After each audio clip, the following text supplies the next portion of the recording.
அன்பர் அழைக்கிறார், அன்பர் அழைக்கிறார், அன்பர் அழைக்கிறார், என் அன்பர் அழைக்கிறார்.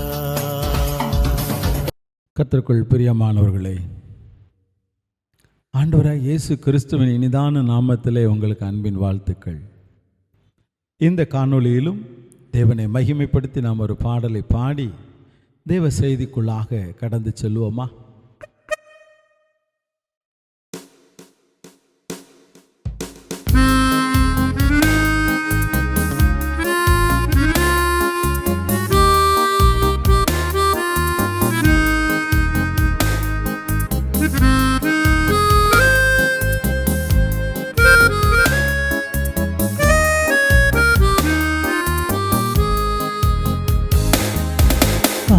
ஆயிரம் நாவுகள் போதா ஆண்டவா உந்தனை பாடு, ஆயிரம் நாவுகள் போதா ஆண்டவா உந்தனை பாடு, கணக்கில் நன்மைகள் செய்தி கர்த்தாவுமை போற்றி பாட, கணக்கில்ல நன்மைகள் செய்தி கர்த்தாவுமை போற்றி பாட.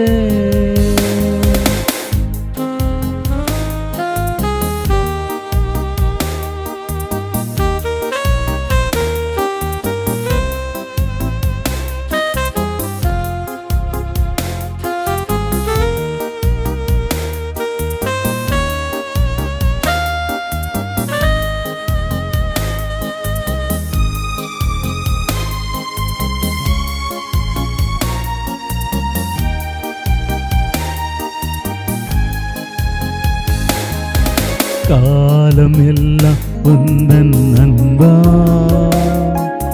கரம் பிடித்தென்னை நடத்தி, காலமெல்லாம் உந்தன் அன்பா கரம் பிடித்தென்னை நடத்தி, காத்தவும் கிருபையை நினைத்தே கர்த்தாவுமை போற்றி பாட, காத்தவும் கிருபையை நினைத்தே கர்த்தாவுமை போற்றி பாட, ஆயிரம் நாவுகள் போதா ஆண்டவா உந்தனை பாட, ஆயிரம் நாவுகள் போதா ஆண்டவா உந்தனை பாட, கணக்கில்ல நன்மைகள் செய்தி கர்த்தாவுமை போற்றி பாட, கணக்கில்ல நன்மைகள் செய்தி கர்த்தாவுமை போற்றி பாட.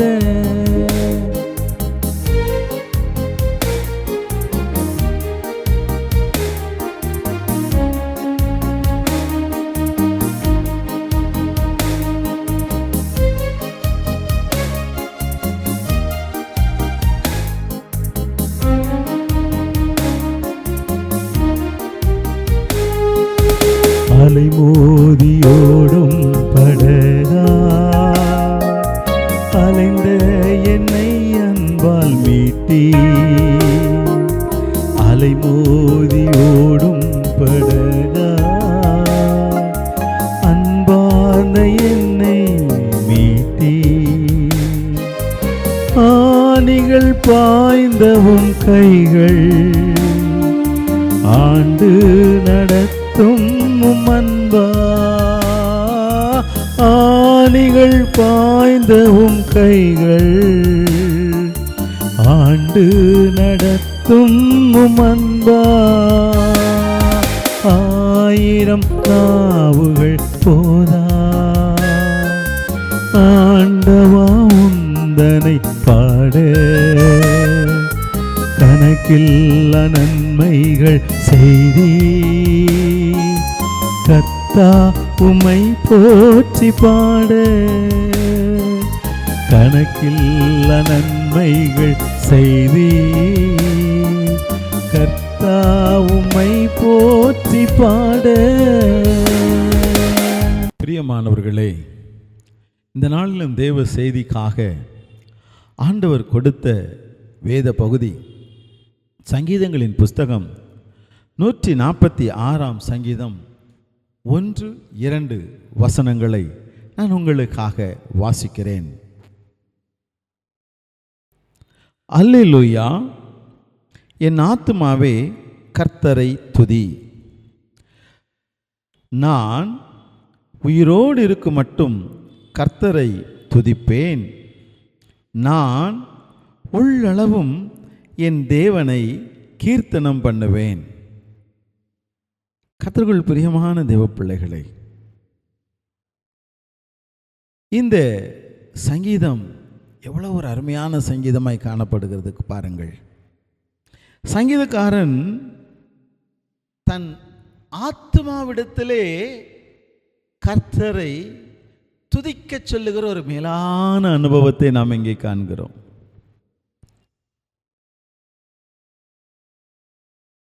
மனிதனுக்கு ஆவி, ஆத்துமா, சரீரம் என்று அந்த 3 காரியங்கள் காணப்படுகிறது. ஆவி உயிர் என்பதை நாம் நன்றாக அறிந்திருக்கிறோம்.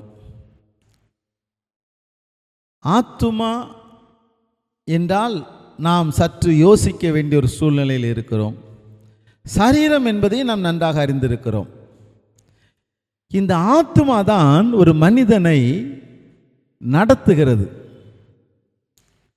இங்கே பாருங்கள், சங்கீதக்காரன் இந்த பாடலை பாடும் பொழுது என்ன சொல்லுகிறான்? அல்லேலூயா, என் ஆத்துமாவே கர்த்தரை துதி. பாருங்கள், அது மாத்திரம் அல்ல, அவன் சொல்லுகிற இன்னொரு காரியம் என்ன? நான் உயிரோடு இருக்கும் மட்டும் கர்த்தரை துதிப்பேன். நான் உள்ளளவும் என் தேவனை கீர்த்தனம் பண்ணுவேன் என்று ஒரு வாக்குத்தத்தத்தை ஆண்டவருக்கு கொடுக்கிறார். ஒரு வாக்குத்தத்தத்தை ஆண்டவருக்கு கொடுக்கிற ஒரு காரியத்தை நாம் இங்கே காண்கிறோம். நான் உயிரோடு இருக்க மட்டும். அநேகர் பார்த்தீங்கன்னா, சிலர் உயிரோடு இருக்கும் மட்டும் நான் இந்த காரியத்தில் பின்வாங்க மாட்டேன் அப்படின்னு சொல்கிறவங்க உண்டு. சிலர் என்ன சொல்லுவாங்க? உயிரோடு இருக்க மட்டும் நான் இந்த காரியத்தை செய்ய மாட்டேன் அப்படின்னு சொல்கிறவங்க உண்டு. ஆனால் இங்கே சங்கீதக்காரன் என்ன சொல்கிறான்? உயிரோடு இருக்க மட்டும் என் கர்த்தரை துதிப்பேன் என்று. துதிப்பது என்பது எவ்வளவு இன்பமானது என்பதை சங்கீதக்காரன் உணர்ந்திருக்கிறான். ஆகவே தான் சங்கீதங்களின் புஸ்தகம் 34 சங்கீதம் 1 வசனத்திலே இப்படியாய் சொல்றேன், கர்த்தரை நான் எக்காலத்திலும் ஸ்தோத்தரிப்பேன், அவர் துதி எப்போதும் என் வாயில் இருக்கும். எப்போதும் என் வாயில் இருக்கும். அவரை துதிக்கிற துதி எப்போதும் என் வாயில் இருக்கும் என்று சங்கீதக்காரன் இங்கே சொல்லுகிறதை நாம் கேட்கிறோம். கர்த்தருக்குள் பிரியமான தேவ பிள்ளைகளை, நாம் ஆண்டவரை துதிக்கிற அனுபவம் உள்ளவர்களாய் காணப்படுகிறோமா? ஆண்டவரை துதிப்பதற்கு நமக்கு நாவுகள் போதாது. ஒரு நாவல்ல, 2 நாவல்ல, அதுதான் நாம் பாடினோம். 1000 நாவுகள் போதாது. 1000 நாவுகள் இருந்தாலும் ஆண்டவரை துதிப்பதற்கு போதாது. பிரியமான தேவ பிள்ளைகளை, நாம் ஆண்டவரை மனதார துதிக்க கடமைப்பட்டு இருக்கிறோம். சில நேரங்களிலே நாம் மனிதர்களை துதிக்கிறோம், மனிதர்களை துதிபாடி கொண்டு இருக்கிறோம். ஏன்? இந்த மனிதன் ஏதாவது எனக்கு உதவி செய்வான், இந்த மனிதன் ஏதாவது நன்மை செய்வான் என்று. ஆனால் மனிதனோ மனிதனை மறக்கிறவனாய் காணப்படுகிறான். கர்த்தருக்குள் பிரியமானவர்களே, சங்கீதங்களின் புஸ்தகம் 33ஆம் சங்கீதம் 1ஆம் வசனம் இப்படியாக சொல்லுகிறது, நீதிமான்களே கர்த்தருக்குள் களிகூருங்கள், துதி செய்வது செம்மையானவர்களுக்கு தகும். துதி செய்வது செம்மையானவர்களுக்கு தகும். செம்மையானவர்கள் துதிக்க கடமைப்பட்டவர்கள். தேவனை துதிக்க, தேவனை துதிக்க. ஆண்டவரை துதிக்கும் பொழுது என்ன நன்மை கிடைக்கும்? ராஜாக்களின் புஸ்தகத்திலே நாம் வாசிக்கிறோம் தாவீதை குறித்து. தாவீது என்ன செய்து கொண்டிருந்தார்? ஆடு மேய்த்து கொண்டிருந்தார். சாமுவேல் தீர்க்கதரிசி அங்கே தாவீதின் தகப்பனாக ஈசாயின் இடத்துல வந்த பொழுது, அங்கே உனக்கு இருக்கிற பிள்ளைகளையெல்லாம் அழைத்து வா, நான் அவர்களை காண வேண்டும் என்று சொல்லுகிறார். ஏனென்றால் ஆண்டவர் சாமுவேல் தீர்க்கதரிசியின் இடத்துல சொல்லியிருந்தார், ஈசாயின் பிள்ளைகளிலே ஒருவனை நான் ராஜாவாக தெரிந்து கொண்டேன் என்று. அங்கே சாமுவேல் வந்த பொழுது ஈசா எல்லாவற்றையும் பார்க்கிறார். தன் பிள்ளைகளை அழைத்து வர சொல்லுகிறார். ஒருவர் இராணுவத்தில் இருக்கிறார், அந்தஸ்தில் இருக்கிறார்கள், எல்லாரும் ஒவ்வொருவராக அழைத்து வருகிறார். சாமுவேல் தீர்க்கதரிசி எல்லாரையும் பார்க்கிறார். ஆனால் அங்கே ஆண்டவர் ஒருவரையும் அபிஷேகம் பண்ணுவிக்கும்படியான ஒரு உந்துதலை சாமுவேல் தீர்க்கதரிசிக்கு கொடுக்கவில்லை. 7 பேர் கடந்து சென்று விட்டார்கள். சாமுவேல் தீர்க்கதரிசி ஈசாயின் இடத்துல சொன்ன எல்லாரையும் அழைத்து வா என்று. எல்லாரும் அழைக்கப்பட்டிருந்தார்கள். ஆனால் ஒருவரையும் ஆண்டவர் தெரிந்து கொள்ளவில்லை. சாமுவேல் தீர்க்கதரிசி ஈசாயின் இடத்துல கேட்கிறார், உமக்கு இவ்வளவுதானான் பிள்ளைகள், வேறு யாராவது இருக்கிறார்களா என்று. அப்பொழுதுதான் ஈசாய் சொல்லுகிறார், இல்லை, இளையவன் ஒருவன் இருக்கிறான், அவன் ஆடு மேய்க்கிறதுக்காக சென்றிருக்கிறான், அவன் சிறுவன் என்று சொன்னார். அவனை அழைத்து வா என்று சொன்னார். அவன் அழைத்து வரப்பட்ட பொழுதோ ஆண்டவரால் அவனை தெரிந்து கொண்டார். சாமுவேல் தீர்க்கதரிசி தாவீதை, சிறுவனாய் தாவீதை, இளைஞனாகிய தாவீதை அபிஷேகம் பண்ணினார். கர்த்தருக்குள் பிரியமான தேவ பிள்ளைகளே, தாவீது என்ன செய்வார் தெரியுமா? எப்போதும் ஆண்டவரை துதித்து கொண்டு இருப்பார்.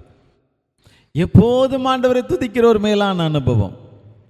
பிரியமான தேவ பிள்ளைகளே, துதிக்கும் பொழுது விடுதலை உண்டு. துதித்த பொழுது எரிகோ கோட்டை விழுந்தது. கர்த்தருக்குள் பிரியமான தேவ பிள்ளைகளே, வாழ்க்கையிலே துதிக்கிற அனுபவம் காணப்படுகிறதா? இல்லை என்றால் இன்றைக்கு நாம் ஒரு தீர்மானம் எடுப்போம். ஆண்டவரே, நான் இனி உம்மை தினந்தோறும் துதிப்பேன்.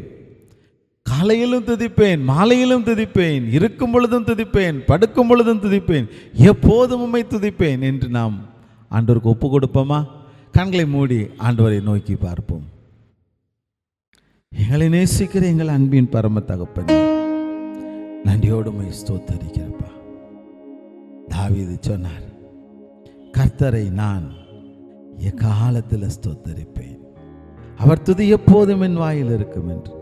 அது மாத்திரம் அல்ல, நான் உயிரோடு இருக்க மட்டும் கர்த்தரை துதிப்பேன், நான் உள்ளளவும் என் தேவனை கீர்த்தனம் பண்ணுவேன் என்று பாடினாரே.